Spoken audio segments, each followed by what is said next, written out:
29শে August হকির জাদুকর major ধ্যানচাঁদের জন্মদিন। এই দিনটিকে জাতীয় ক্রীড়া দিবস হিসেবে ঘোষণা করা হয়েছিল। এই জাতীয় ক্রীড়া দিবসকে সামনে রেখে রাজ্য যুব বিষয়ক ও ক্রীড়া দপ্তরের উদ্যোগে রাজধানী NSRCC ইনডোর হলে এক অনুষ্ঠানের আয়োজন করা হয়।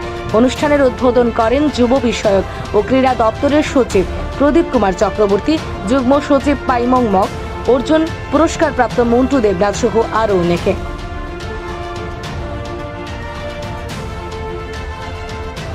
জাতীয় ক্রীড়া দিবস পালিত হচ্ছে সারা দেশে এবং সেই সঙ্গে আমাদের রাজ্যেও।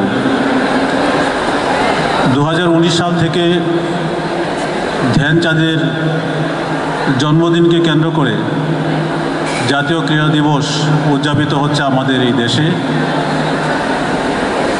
এবং এই দিনটিকে স্মরণীয় করে রাখার জন্যে ধ্যানচাঁদের প্রতি শ্রদ্ধা জ্ঞাপন এবং সঙ্গে ক্রীড়া প্রতিযোগিতা বা ফ্রেন্ডলি ম্যাচ ইত্যাদি উদযাপন বা অনুষ্ঠিত করা হয়ে থাকে। আমাদের এই রাজ্যেও 29 এবং 30 এই দুই দিনকে আমরা কেন্দ্র করে বিভিন্ন জায়গায় এই ক্রীড়া দিবস উদযাপিত করছি। আমাদের এই রাজ্যে ক্রীড়াকে এগিয়ে নেওয়ার জন্য বিভিন্ন পদক্ষেপ রাজ্য সরকার নিয়েছেন, আপনারা জানেন। এটাকে আরও জনপ্রিয় করে তোলার জন্যে, মানুষের সুস্বাস্থ্য নিশ্চিত করার জন্যে ক্রীড়া দপ্তর বিভিন্ন ধরনের কার্যক্রম নিয়েছে, যেমন সিনথেটিক টার্ফ, সম্মিলিত ফুটবল মাঠ, বহুমুখী ক্রীড়া ভবন, অ্যাথলেটিক্স ট্র্যাক, সিনথেটিক হকি মাঠ, সুইমিং পুল ও ওপেন জিমনেশিয়ার মতো ক্রীড়া পরিকাঠামো রাজ্যের বিভিন্ন স্থানে গড়ে তোলা হচ্ছে।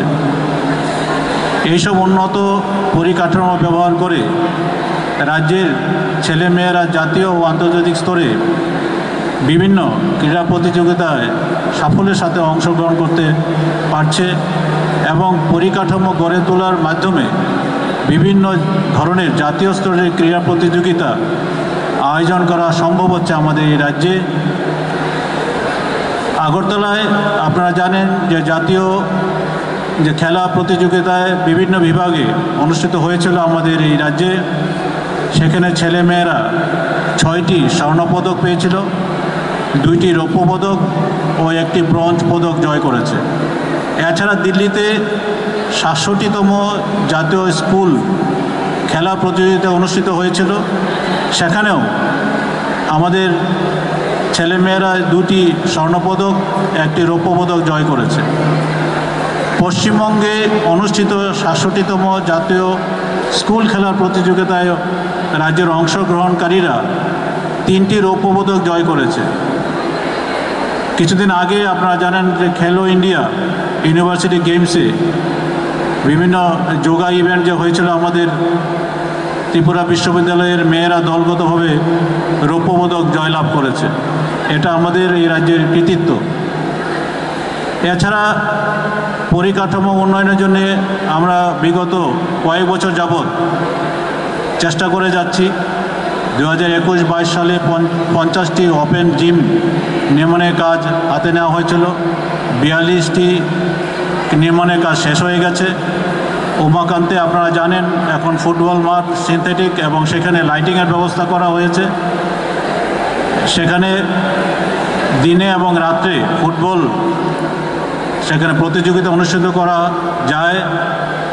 এছাড়াও বিভিন্ন সাবডিভিশনে আমরা সিনথেটিক ফুটবল মাঠের ব্যবস্থা করেছি।